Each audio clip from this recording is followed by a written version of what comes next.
Good morning. Yan. Yung pong arko, yari na. Pagaling po dito, 200 meters lang po yan. Pagaling dun sa Tabang, exit, 1 kilometro po. Ayan, dito lang po. Sa tabi ni McDo. Huwag lang po tayo maglalagpas ng stoplight. Urban Estate. Ayan, pakistart ko muna. Check tayo. Kaya puling nalinis to, sir? Totoo, sir, kakukuha ko lang yan. Ito lang ang nalinis ko, gawa nung nasira yung motor. Check akong tanggal. Pero nilinis ko ng gano'n, kaya yung parang dumi. Sige, sige. Mga ano pa lang, 4 months sa akin. Oo. Kaya bininto to dahil gano'n na. Check din po natin ang lamig.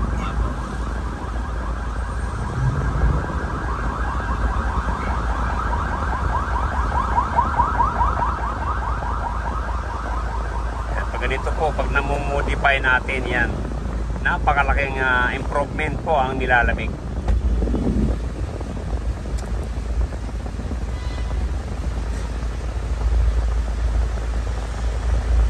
Yan, 15 lang po sa loob ng 1 minuto. Ayan ang karga. Yan, 50 170. Ayan, ganyan yan dahil umaga ngayon. Pero ang ganda ng lamig nyo. Ayan o, nagmumoist eh. Ganda ng lamig. Kaya gusto kong medyo malakas yung pen, di ba? Pwede naman eh. Pero pag mga ganito, ayan, ganda ng lamig. Tapos sisimpinsiyahan ka, expansion valve. Hindi po expansion valve yan. Kasi pag expansion valve yan, hindi yan lalamig ng ganito.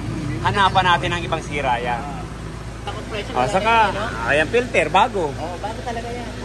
Ano lang yan? Kita mo? Ako na nga naghahanap eh.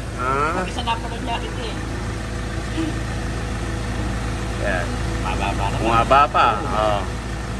Ayan, ka-under lang kasi. Yan, obserbahan muna natin. Ayan po, pag ganito, pag blue by na po ang compressor natin, pag pinihit mo yan, ganyan. Ayan o, ayan. Ito, halos hindi ko po maikot o. Di ba? Ayaw na. Ang lakas ng compression yan. Pero pag ganyan, may preon, tapos na pre-wheeling siyang ganon, yun, mahina na po talaga yan. Pero ito, halos di mo maikot yun. Ang lakas niyan. Hindi po sira ang compressor niyan, mga kapatid. Yan ito pag halimbawa, sabi sa yung compressor na ayan, sabihin mo na lang, babalik ka na lang. Diba? Ganun yun, malakas ang compressor, walang problema yan dyan. Ayan, in-start po uli natin. Ang lakas ng compressor. Ayan, observahan lang natin. Tignan natin sa likod.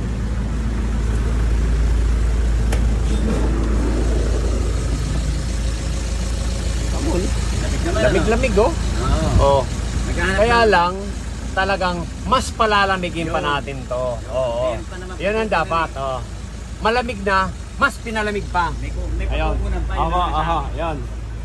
Ayan, baka matsamba natin. Ayan, dito po sa likod. Ayan, check din natin. Para mamaya sukatan din natin to. Para makikita natin yung laking pagbabago. Urban Estate.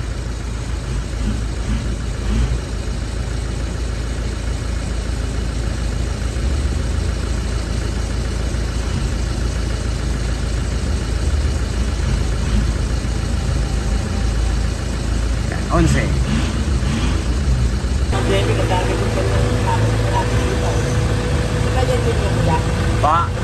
Hindi, iba ko to. Yung nandiyan ko, original yun, 24,000 yun. Kaya wala kang ibang makita nun eh. Mga pang ano namin yung pan-check namin yan pag nag-i-install kami nandun pa ako sa pupil. Yan, pag-dito talaga. Ito kahit saan to eh. Kahit sa init, lamig.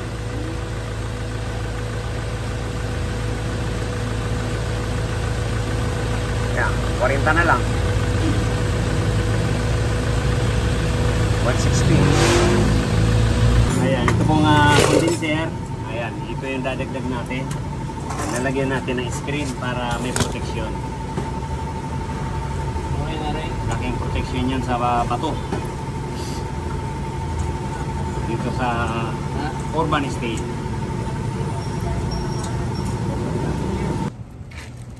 Dito natin sa ilalim.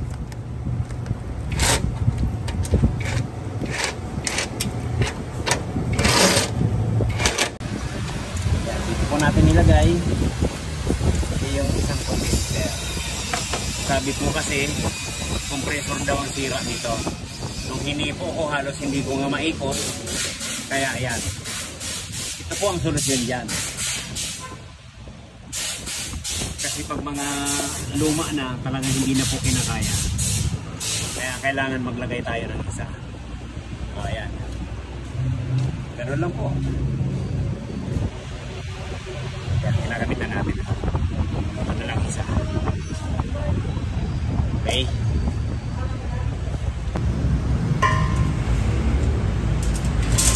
Yan, ito po yung kaduktong doon sa urban estate. Doon sa kinabit natin ng condenser. Yan. Yan lang po ang solusyon dyan. Hindi compressor. Compressor daw po ang sira. Okay. Yan po. Nagkabit na natin. Yan, magliligtas na tayo. Diba?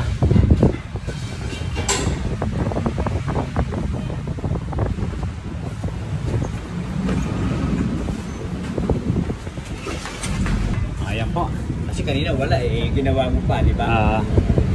Ligpis po tayo. 200 lang. Sabunan muna natin doon sa ibaba. Yan na po yan. Ginawa natin dyan. Yan. Yan natin ilagay.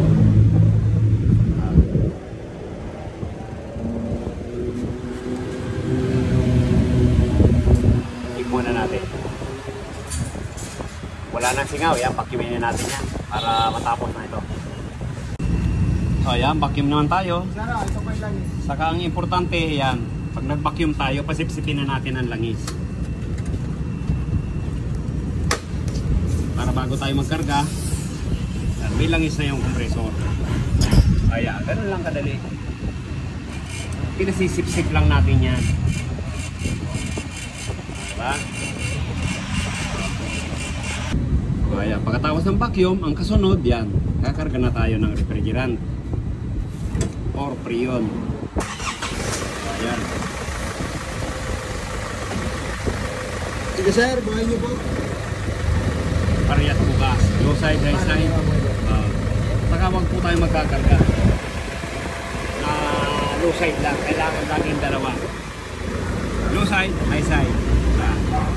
Partner po yan para mapapasa natin yung init at saka lamig.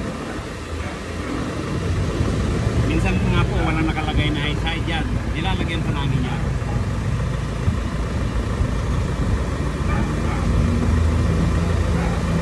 Panti po yan para mapapasa natin.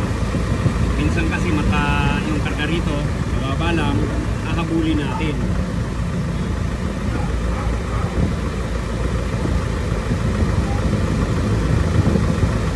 Ayan po ang final na karga natin. 35, 150. Yan. Ano na ngayon, mag-aalas 12 na. Kalating araw lang natin ginawa. Okay. I-check lang natin yung i-check lang natin yung ayan o, tignan nyo po. Kanina, na hindi pa natin nilalagay yan. Ayaw mag-matic yan. Ngayon o. Ano po bang pagkakaiba, di ba? Kung nalagyan natin ng condenser, yun, automatic na siya. So, kaninang maga, kahit nire-revolution, ayaw talaga mamatay. Yan ang po sulusin dyan. Hindi yung compressor. Kasi ang sabi ko, compressor daw papalitan. So, gaya nito, paano kung napalitan natin ng compressor? Ganun pa rin ang mangyayari dyan. Butas ang bulsa.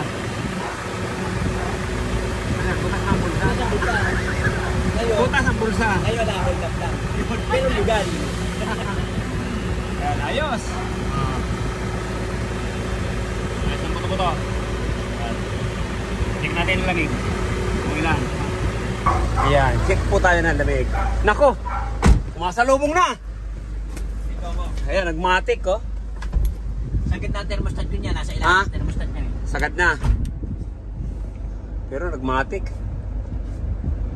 Ang kagandahan lang yan. Kanina ayaw magmatik.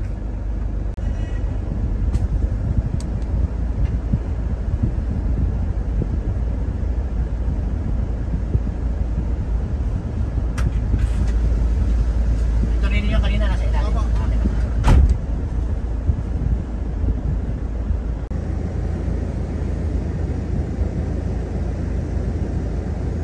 Sais, 5. Oh.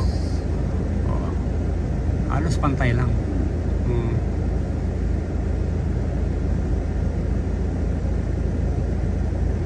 Matik na naman oh. Oh, tumaas. Oh. Ayun. Yan. Tumaas yung numero. Ah. Ayan po. Lumakas ang tulo ng tubig. At saka panimatik na. Ayan ang kagandahan niyan. Ayos!